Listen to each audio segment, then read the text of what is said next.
கஜேந்திரன் வந்து மிக முக்கியமான ஒரு பாயிண்ட முன்வைக்கிறாரு. தனித்து போட்டியிட்டது தான் விஜயோட பெரிய பிளஸ்ஸே அப்படின்னு சொல்றாரு. கூட்டணிலாம் எங்களுக்கு தேவையில்லை, தனித்து போட்டியிட்டதால எல்லா கட்சியில் இருக்கிறவங்களும் எங்களுக்கு வாக்களிச்சுட்டாங்க அப்படின்னு சொல்றாரு. அதை எப்படி சார் எடுத்துக்கிறது? இல்லை பாயிண்ட்டு அந்த தம்பி அவன் விஜய் களத்தில் இறங்கும் போதே 30% தான் இறங்குனான்னு அவராக சொன்ன நம்ம பாட்டுக்கு ஏற்றுக்கிறதாங்க. அவர் ஏதோ ஒரு நிரூபிக்கப்பட்ட உண்மை போல் அடித்து விடுறாரு. 30% ஓட்டு எங்கெங்க இருக்கு அவருக்கு?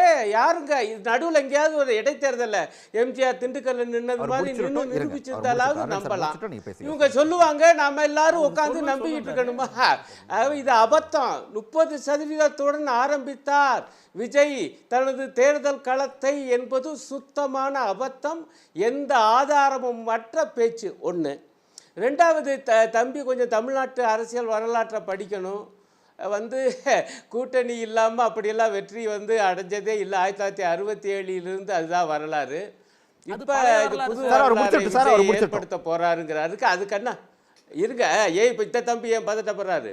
இப்போ அதுக்கு என்ன ஆதாரம்? தனிச்சு நின்று இது வரைக்கும் யார் ஜெயிச்சிருக்கா? 67க்கு பிறகு யாரும் இல்லைங்க.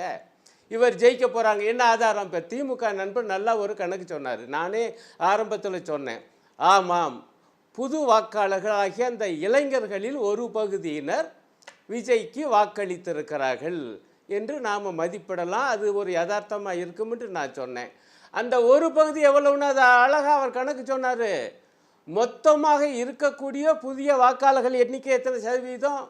மொத்தமாக 30 வயசுக்குள்ளே இருக்கக்கூடிய இளைஞர்களுடைய சதவீதம் என்ன? அவங்கள அவ்வளோ பேர் எப்படி ஓட்டு போட்டிருப்பாங்க? அதில் ஒரு பகுதி போட்டிருக்கலாம்.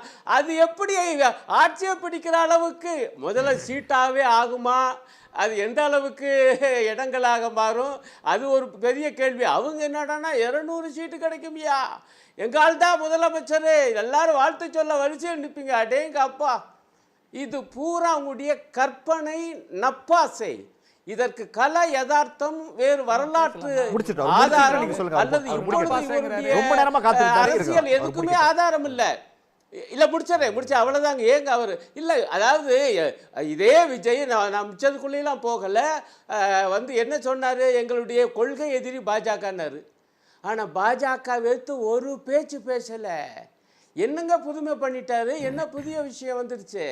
எப்படிங்க இவரை நம்பி ஓட்டு போட்டிருப்பாங்க? ஆனால் திமுக அரசு, ஸ்டாலின் அரசு பெண்களுக்கு, வாலிபர்களுக்கு, அனைத்து பகுதி மக்களுக்கு எத்தனை நலத்திட்டங்கள், பொருளாதாரத்தை எந்த அளவுக்கு வளர்த்தெடுத்திருக்கு. இதெல்லாம் மக்கள் மனசில் நிற்காதா?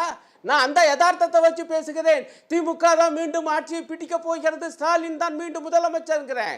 உங்ககிட்ட என்ன ஆதாரம் இருக்கு? நீங்களாம் உங்கள் ஆசையை சொல்கிறீங்க, நாங்களாம் ஏற்றிட்டு போகணும். திமுக நண்பர் சொன்னது போல் நானும் பார்க்குறேன். சமூக ஊடகங்களில் நீங்களாம் பில்டப் கொடுக்குறீங்க, உடனே நாங்கள் எல்லாம் நம்புறதா? ஆகவே இது யதார்த்தம் இல்லை. ஆனால் ஒன்று சொல்கிறேன், நாளைக்கு அந்த தம்பிக்கும் தெரியும். எங்களை பார்த்து சொல்கிறாரு, நான் அவரை பார்த்து சொல்கிறேன். நாளைக்கு சாயங்காலத்துக்குள்ளே உங்கள் விஷயமும் தெரிஞ்சு போயிடும். அப்போ யார் ரைட்டுன்னு பார்ப்போம். இப்போ நம்முடைய இவர் அதிமுக நண்பர் அவர் இன்றைக்கு தோழர் கே பாலகிருஷ்ணன், அப்புறம் திருமா, அதே போல் வைகோ அவர்களுடைய பேச்சுக்களை வச்சுக்கிட்டு அவருடனே அவர் ஒரு இதை பின்னுறாரு. அவர் கம்பி பின்னுற வேலை சொல்லுவாங்கல்ல.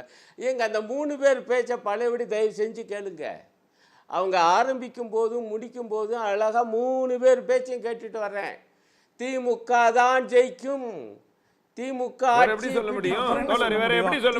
அணி வெல்லும். இருங்க ஐயா, ஏங்க அதுக்கு அடுத்து ஏன் இப்படி சொல்ற வேண்டிய அவசியம் என்ன வந்தது? இந்த சமயத்துல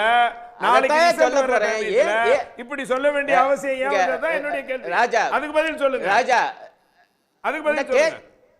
சொல்றேன். அதுக்காக உங்க ராஜா நீங்க அவரை தலையிடாம சொல்லுங்க, இல்லாட்டி நான் பேசுறேன். புத்தி சொல்லுவாரு. நான் அதுக்கு தானே வர்றேன். முதல்ல இப்ப நான் சொன்னது பொய்யா? 3 பேரும் கச்சிதமாக என்ன சொல்லியிருக்காங்க? திமுக தான், சந்தேகமே இல்லை. இப்போ கூட தோழர் பி சண்முகத்துடைய பேச்சை போட்டாங்களா இல்லையா? அதே நேரத்தில் 3 பேர் என்ன பாயிண்ட் சொல்கிறாங்க? இளைஞர்களில் ஒரு பகுதியினர் தாவேகாவுக்கு பக்கம் சாய்ந்திருப்பதாக தெரிகிறது. இதைத்தான் நான் எடுத்தோடனே நான் அதுதானே சொன்னேன். நீங்கள் யதார்த்தத்தின் அடிப்படையில் பேசுகிறோம். ஆகவே அந்த உண்மையை சொல்ற, அந்த உண்மைக்கு என்ன காரணம்? வாலிபர்கள் மத்தியிலே, ஒரு பகுதியின் மத்தியிலே ஒரு அதிருப்தி இருக்கு. ஆகவே அந்த யதார்த்தத்தை சொன்ன உடனே ஆகா திமுகவுக்கு எதிராக 3 பேரும் பேசிட்டாங்க என்று நீங்களா ஒரு ஆசை மாளிகை கட்டினால் மணல் மேட்டிலே அது நீங்க கட்டிக்கங்க.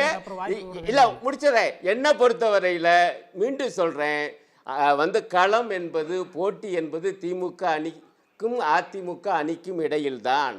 ஆனால் அதே நேரத்தில் திமுக அணி மிகப்பெரிய வெற்றியை இன்றைய தினம் சாதிக்க போகிறது நாளை தினம் என்பதில் எனக்கு முழு நம்பிக்கை இருக்கு.